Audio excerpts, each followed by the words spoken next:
பாசமிகு பார்வையாளர்களே, 2 முக்கிய நிகழ்வுகளை உங்கள் கவனத்திற்கு கொண்டு வர விரும்புகிறோம். ஒன்று, சமீபத்தில் மோடியும் ட்ரம்பும் இடையே நடக்கக்கூடிய சில தில்லுமுல்களை, அது தில்லுமுல்லுன்னு சொல்கிறதா, யாரை ஏமாற்றுறாங்கன்ட்டு அவர் சொல்கிறாரு. ரஷ்யாவிலிருந்து இந்தியா நான் சொன்ன உடனே எண்ணெய் இறக்குமதியை குறைத்து விட்டது அப்படிங்கிறார். ஆனால் மோடியினுடைய அரசு என்ன சொல்லுது, இல்லை அப்படியெல்லாம் அவர் சொல்லி நாங்கள் ஒன்றும் இல்லை, எங்களுக்கு தேவையான நாங்கள் இறக்குமதி பண்ணுவோம், அது எங்கள் கொள்கை அப்படின்னு. ரஷ்யாவில் இருக்கக்கூடிய அம்பாசடரும் அதே தான், ஆமாம் இந்தியா அவங்க தேவையை தான் இறக்குமதி பண்ணுறாங்கன்னு அவர் ஒரு இடையில் ஒன்று சொல்கிறார். ஆனால் உண்மையிலேயே மோடி சொல்வது உண்மையா இல்லை ட்ரம்ப் சொல்கிறது உண்மையான்னு நமக்கு கண்டுபிடிக்க முடியலை. ஆனால் சந்தையில் என்ன நடக்குதுன்னு பார்க்கும்போது தான் உண்மை என்னன்னு தெரியுது. என்ன நடக்குது சந்தையில்?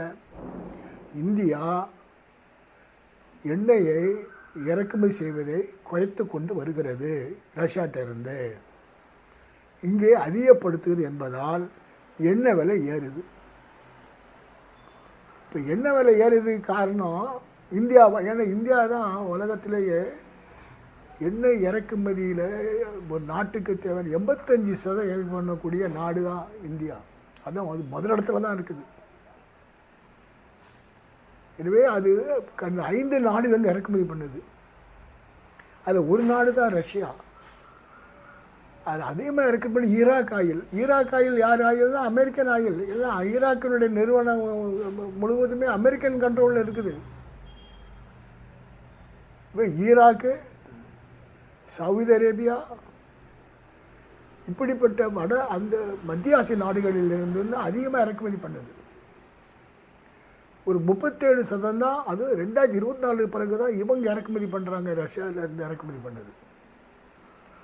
இப்போ வர குறைத்து கொண்டு இவர் ஏன் எதுக்காக பொய் சொல்லணும்னு நமக்கு விளங்கலை. 2, இன்னொரு மிக மோசமான விஷயம் என்னவென்றால், இந்தியாவினுடைய பொருளாதாரத்தை சீர்குலைக்கிற மாதிரி இந்திய நிதி நிறுவனங்கள் பூரா அந்நியர் வசத்துக்கு போகுது. நிதி நிறுவனங்களை வங்கிகளெல்லாம் தனியார் வங்கி, லட்சுமி விலாஸ் வங்கியிலிருந்து இப்போ பம்பாயில் உள்ள என்டிஆர் வங்கி என்ற தனியார் 2 வங்கியும் சிங்கப்பூர் கடன் நிறுவனம் வாங்குது, இன்னொன்று யுனைடெட் அரபு எமிரேட்ஸ் வாங்குது. யுனைடெட் அரபு எமிரேட்ஸுடைய நிதி நிறுவனம் இந்திய வங்கியை வாங்குது. அதே மாதிரி சிங்கப்பூரில் இருக்க நிறுவனம் இந்திய நிதி நிறுவனத்தை வாங்குதுன்னு சொன்னால், தனியார் வங்கிகள்லாம் அந்நியர் கைக்கு போச்சுன்னு சொன்னால் அதனுடைய கட்டுப்பாடு யார் கையில் இருக்கும்? அது சர்வதேச நிதி நிறுவனங்களுடைய ஒரு ஆதிக்கத்துக்கு இந்தியாவினுடைய நிதி நிலையை அதுக்கு அடிமையாக்குவதாகும். இது மட்டுமல்ல, அந்நிய மூலதனத்தை வரவேற்பதற்கு இந்தியாவில் தொழிலுக்கு தான் எல்லாம் அந்நிய மூலதனம். அது எதை எடுத்து பாருங்களேன், வாஷிங் மிஷினில் இருந்து கார் வரைக்கும் இன்றைக்கி அந்நிய மூலதனம் தான் இருக்குது. இப்போ மோடி என்ன பண்ணுறாருன்னா, இல்லை அது மட்டும் போதாது என்று இராணுவ தளவாடங்கள் செய்வதற்கும் அந்நிய மூலதனத்தை வரவேற்கிறார். பிரிட்டன்லேருந்து ஒரு நிறுவனம் வருது, ஏற்கனவே பிரான்ஸ்லேருந்து நிதி நிறுவனம் ஒரு விமானம், அசால்ட்டு விமானம் வருது. எல்லாம் அந்நிய மூலதனத்தை கொண்டு வந்து இங்கே ஆயுத உற்பத்தியை கொஞ்சம் யோசிச்சு பார்க்க வேணாமா? ஏன் ஐரோப்பாவும் அமெரிக்காவும் தாங்கள் செய்த ஆயுத உற்பத்தியை தரையில் கட்டிட்டு உங்கள்கிட்ட சண்டை வந்தால் விலைக்கு வாங்கலான்னு சொன்னால், அப்போ சர்வதேச வர்த்தகத்தில் சண்டை நடந்தால் வர்த்தகம் நடக்குமா?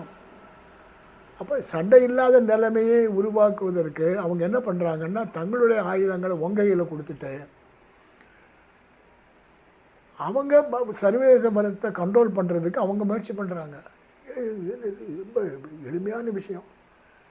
இதை கூட உணராத ஒரு ஜென்மமாக மோடி அரசு இருப்பதற்கு நாம் வெட்கப்பட வேண்டும். மக்களை விழித்துக் கொள்ளுங்கள்.